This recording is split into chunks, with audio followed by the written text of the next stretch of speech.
예수님을 잡으려고 성전 경비병들을 보냈던 서기관들, 율법학자들과 바리새인들은 그들의 계획이 무산되자 이제는 한 사건을 가지고 예수님을 고소할 구실을 찾는 것을 보게 됩니다. 그것은 간음한 한 여인을 현장에서 잡아서 모세의 율법에 의하면 이 여인은 돌로 쳐 죽게 되어져 있는데 예수님은 어떻게 하시겠습니까? 라는 그런 질문을 가지고 예수님을 고소할 구실을 찾는 그런 장면입니다. 이 율법학자들, 그러니까 서기관들이죠. 이 사람들과 바리새인들이 모세의 율법을 가지고 이렇게 하나님 앞에, 예수님 앞에 나와서 그들이 예수님을 어렵게 하는 곤란한 질문, 어떤 대답을 하더라도 예수님으로 하여금 힘들게 하는 그런 질문을 합니다.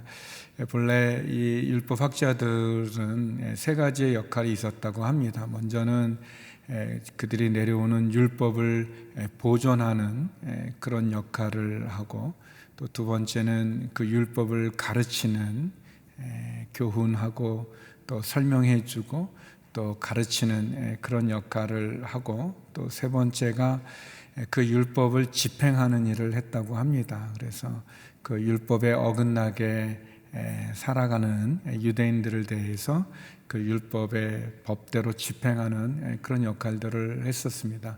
어떻게 보면 율법의 내용도 너무나 잘 알고 또 그 율법의 말씀대로 또 잘 살아가는 것을 가르치고 지도할 뿐 아니라 더 나아가서 그 율법을 집행하는 율법의 기준이 되어지는 그러한 분들입니다.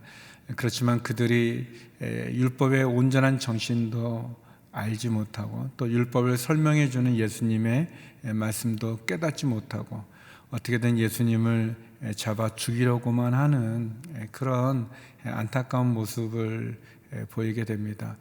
우리가 오늘 본문을 읽어가면서 약간 이해되지 않는 부분들은 이 간음을 하다가 그 현장에서 잡혔다는 거죠. 근데 여기 이렇게 끌려온 사람을 보면 여자 혼자만 있습니다. 분명히 누군가 같이 했을 텐데 같이 한 그 남자는 보이지 않고 여자만 있다는 것도, 현장에서 잡혔다는 것도 보면은 다분히 의도성을 가지고 있는 그런 모습인 것을 보게 되어집니다. 그리고 여인에게만 그 제 값을 묻고 있는 이 율법학자들과 바리새파 사람들을 보면서 참 뭔가 석연치 않은, 그렇지만 한 가련한 자신의 죄로 인해서, 그것도 수치스럽게 한두 사람이 아니라 여러 사람들이 둘러싸 자기를 돌로 쳐 죽이려고 하는 그 많은 사람들 앞에 서 있는 한 죄를 지은 한 가련한 여인의 모습을 보게 됩니다. 이들이 질문한 것은 간음하다 현장에서 붙잡혔는데 모세의 율법에 의하면 이런 경우는 죽이라고 했는데 선생님, 예수님은 어떻게 말씀하시겠습니까? 그렇게 얘기합니다. 근데 예수님께서는 대답하지 않습니다. 이 사람들의 질문 자체가 예수님을 고소할 구실을 찾으려는 속셈이라고 그랬어요.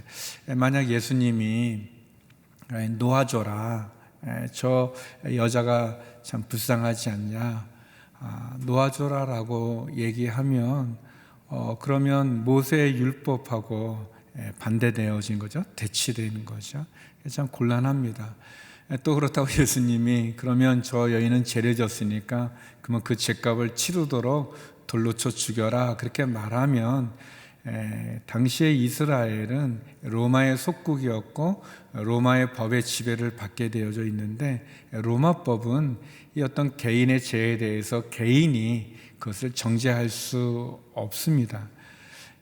그래서 이스라엘 당시에 이 유대인들은 유대법인 율법의 제한도 받고 또 로마법도 따라야 되는, 그러나 여기 나오는 이 유대인들은 로마법을 지키지는 않죠. 그러나 우리가 여러 번 보게 되는 것처럼 그들은 자기들의 필요에 따라서 어떤 경우에는 로마법을 가지고 예수님을 고소하려고 하고 예수님을 모함하려고 하는 그런 이중적인 모습이죠.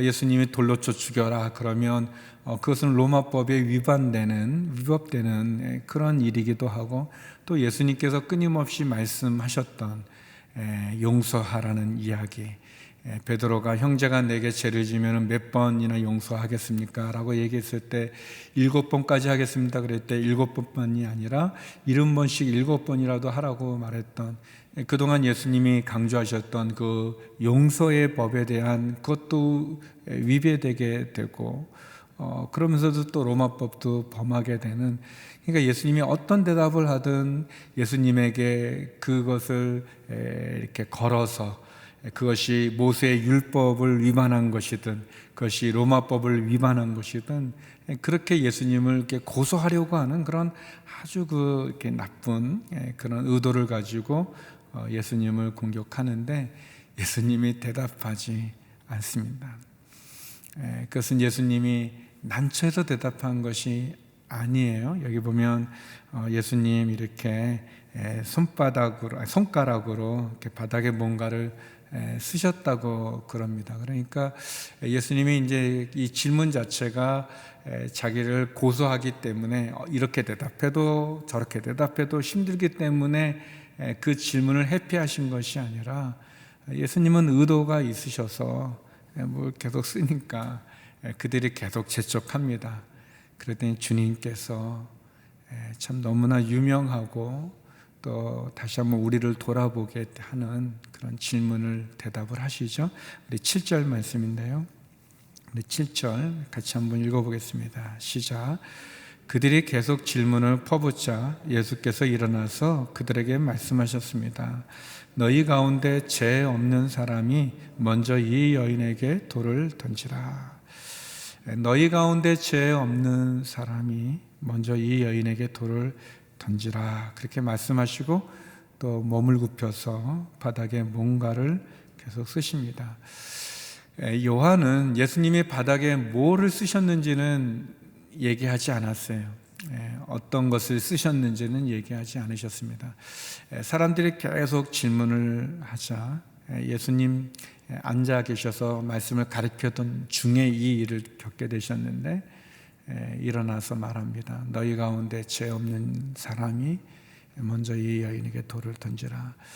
예수님의 이 말씀은 이렇게 혈기 등등해가지고 이 여인을 어찌 저렇게 간음할 수 있는가, 저 부정한 여인을 심판하리라, 그렇게 돌을 들고 있었던 그 무리들의 마음이든 또 예수님을 고소할 구실을 찾으려고 어떻게 보면 이렇게 이 여인에게 이렇게 어떻게 보면 좀 유인해가지고 아주 함정같이 만들어가지고 음모를 꾸며서 남자는 다 가버리고 이 여자 홀로 남아서 참 불쌍한 이 여인을 가지고 예수님을 고소할 구실을 찾으려고 했던 그 율법학자들 또 바리새인들조차도 예수님의 그 말씀은 그들의 마음에 그들의 죄를 보게 됩니다. 그들의 양심을 깨닫게 해주죠.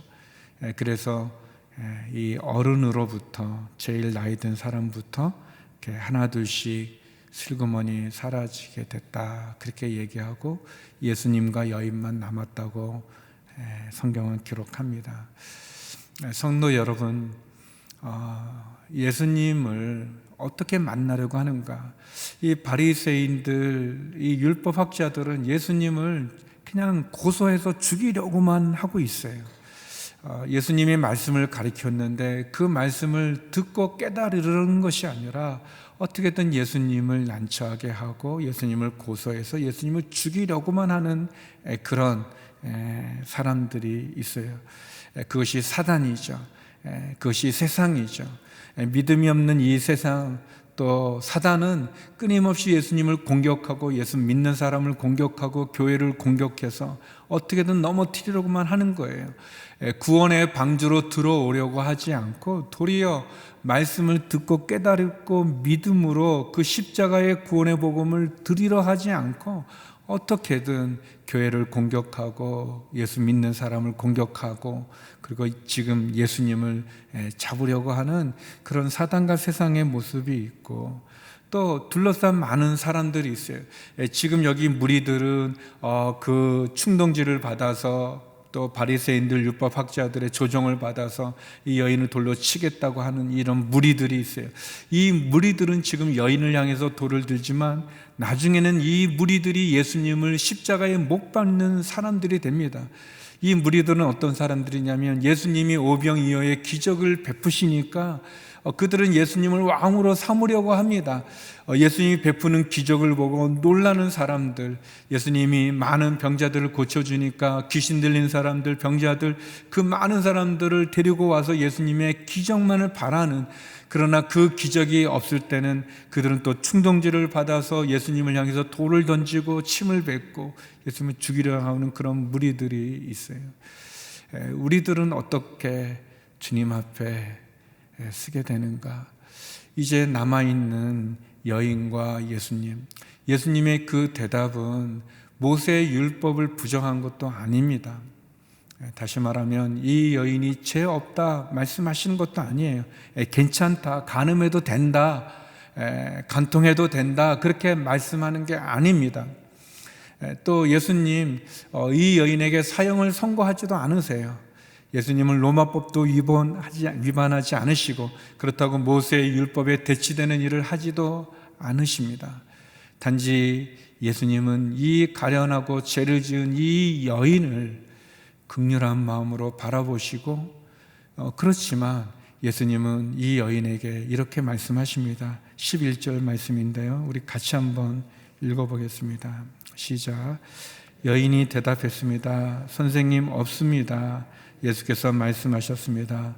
나도 너를 정죄하지 않겠다. 이제부터 다시는 죄를 짓지 마라.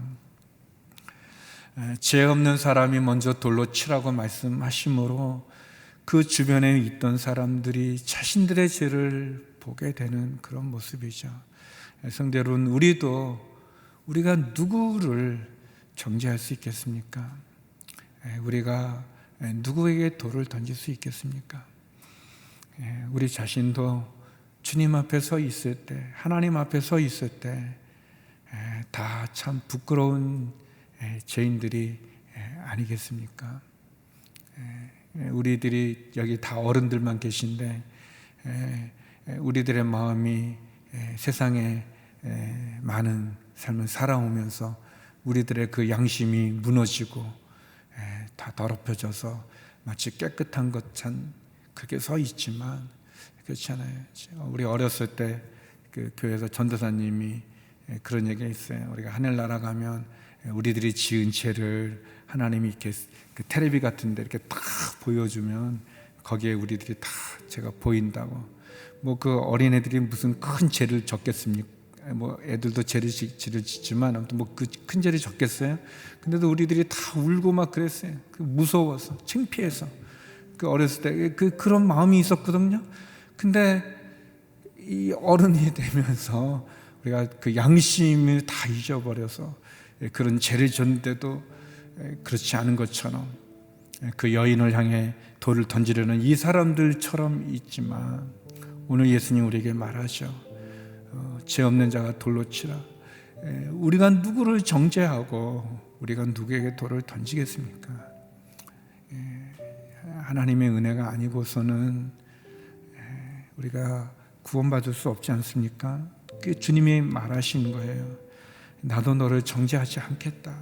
사랑하는 성도 여러분, 우리는 다 죽을 수밖에 없는 죄인이지만 예수님께서 우리에게, 하나님께서 우리에게, 예수님의 십자가를 믿는 우리들에게 그 아들 예수의 피로 구원받은 우리들에게 나도 너를 정죄하지 않겠다 말합니다. 그러면서 말씀하죠. 이제부터 다시는 죄를 짓지 마라. 예수님은 죄를 간과하신 것도 아니고 그냥 죄를 수용하신 게 아니에요. 그 죄를 지은 가련한 우리를 불쌍히 보시고 구원해 주신 겁니다. 그래서 우리에게 말씀하시죠. 다시는 죄를 짓지 말라고. 사랑하는 성도 여러분, 우리의 죄를 용서해 주시는 그 예수님의 은혜 가운데 나가고, 그러면서 우리는 죄를 짓지 말아야 됩니다. 다른 사람에게 돌을 던지려고 하는 것이 아니라 우리 자신에게 돌을 던지려고 하는 그런 마음으로 우리가 죄를 짓지 않고 주님께 나가는 저희가 되기를 원합니다.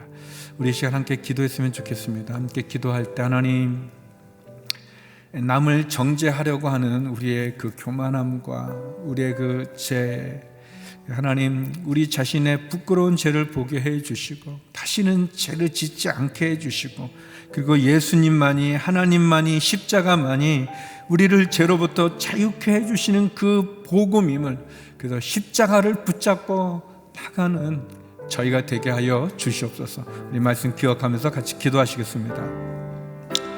하나님 아버지, 이 시간 가늠하다 현장에 붙잡힌 여인의 모습이 하나님 바로 우리들의 모습입니다. 하나님, 죄악 가운데 있는 우리를 용서하여 주시옵소서. 남을 향해서 돌을 던지고, 남을 향해서 손가락질하고, 남을 향해서 하나님 분노하지만, 하나님 그 누구도 주님 죄로부터 자유할 수 없는 그 죄인임을 고백합니다. 하나님 아버지, 사단과 세상은 끊임없이 교회를 공격하고 예수님의 말씀을 공격하고 믿음을 가진 성도들을 공격합니다. 그러한 죄악이 있습니다. 하나님, 무리들은 하나님 기적만 바라고 또 주님을 환영하는 그 손으로 그 주님을 향해서 침을 뱉는, 돌을 던지는 그러한 무리들이 있습니다. 하나님, 그런 모습이 우리의 모습임을 고백합니다. 하나님, 다시는 죄를 짓지 마라 말씀해 주십니다. 하나님, 여인의 죄를 용서하시지만 그러나 여인이 다시 죄를 짓지 말라고 말씀하시는 것처럼 하나님 아버지, 주님 앞에 더 이상 죄의 노예로 살아가지 않게 하여 주시고, 죄의 그 사슬에 매여 살지 말게 하여 주시고, 죄의 습관에 따라 살지 않게 하여 주시고, 죄악의 그 더러운 습관은 끊어버리게 하여 주시고, 주님 앞에 부끄럽고 수치스럽고 더러운 죄악에서 하나님, 우리가 우리 자신을 구별해서 주 앞에 다시 한번 바로 쓸 수 있는 우리 모두가 되게 하여 주시옵소서.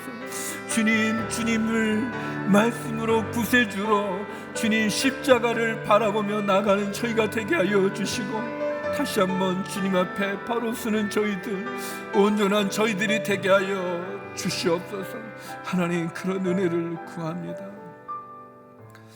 우리 계속해서 기도할 때 하나님, 이 나라 이 민족을 지켜 주시옵소서. 하나님, 이기주의와 또 탐욕과 또 우상숭배와 또 음란함의 죄악 가운데 있는 하나님의 창조질서를 거스리는 하나님, 이 나라 이 민족을 긍휼히 여겨 주시고, 또 다시 한번 또 4월 총선을 통해서 하나님을 경외하는 지도자들이 세워지게 하여 주시고, 이 민족을 자유민주주의를 지켜가는 지도자들로 하나님 세워 주시옵소서.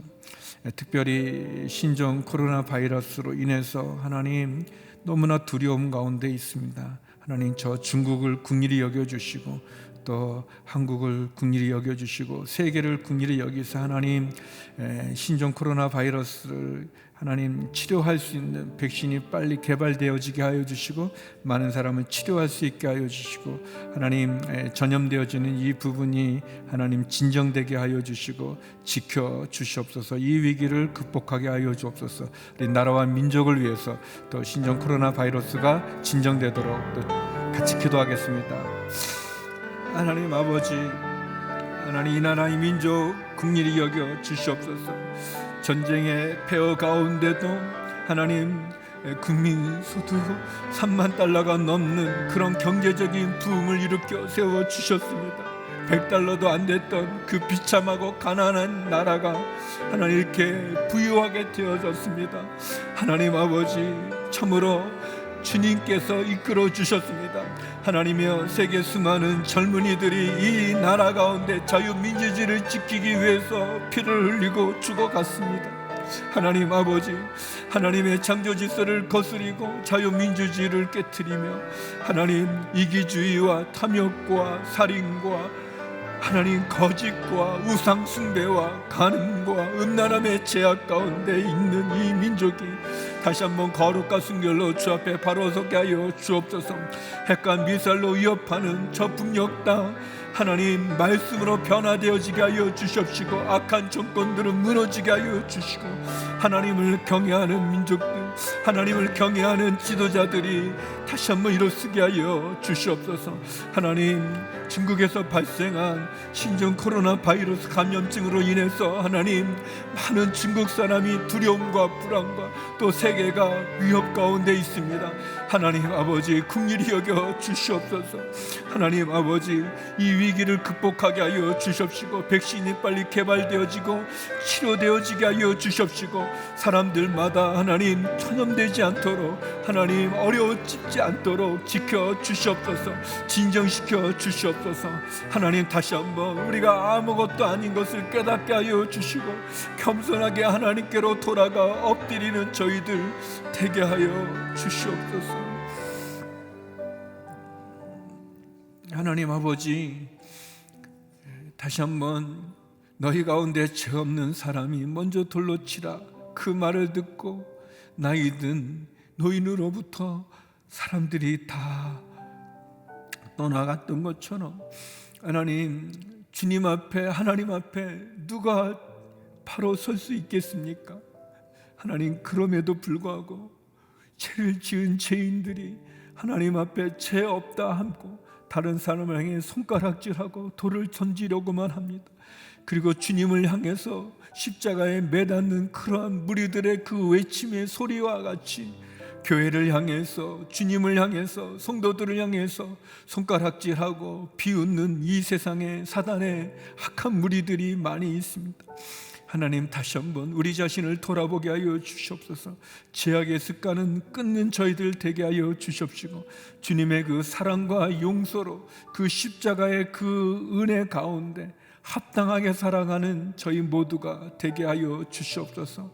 하나님, 어려운 이 나라 이 민족을 긍휼히 여겨 주시옵시고, 특별히 신종 코로나 바이러스로 인해서 많은 사람들이 두려워하고 있습니다. 하나님, 지켜 주시옵소서. 하나님, 진정되게 하여 주시옵시고, 백신이 개발되어져서 많은 사람이 치료되어지게 하여 주시옵시고, 하나님, 다시 한번 겸손하게 하나님 앞에 십자가 바라보며 나가는 저희 모두가 되게 하여 주시옵소서.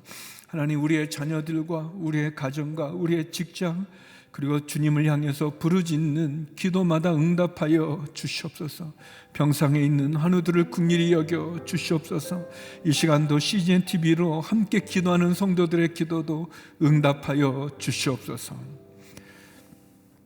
이제는 우리 주 예수 그리스도의 은혜와 아버지 하나님의 그 크신 사랑과 성령의 교통하심이, 주의 십자가만이 우리를 구원하는 구원의 방주임을 기억하고 죄악 가운데 제 습관을 끊기를 소망하는 머리 숙인 주의 성도님들 가운데, 이 나라 이 민족과 선교사님들 가운데 이제로부터 영원히 함께 없길 간절히 축원하옵나이다. 아멘.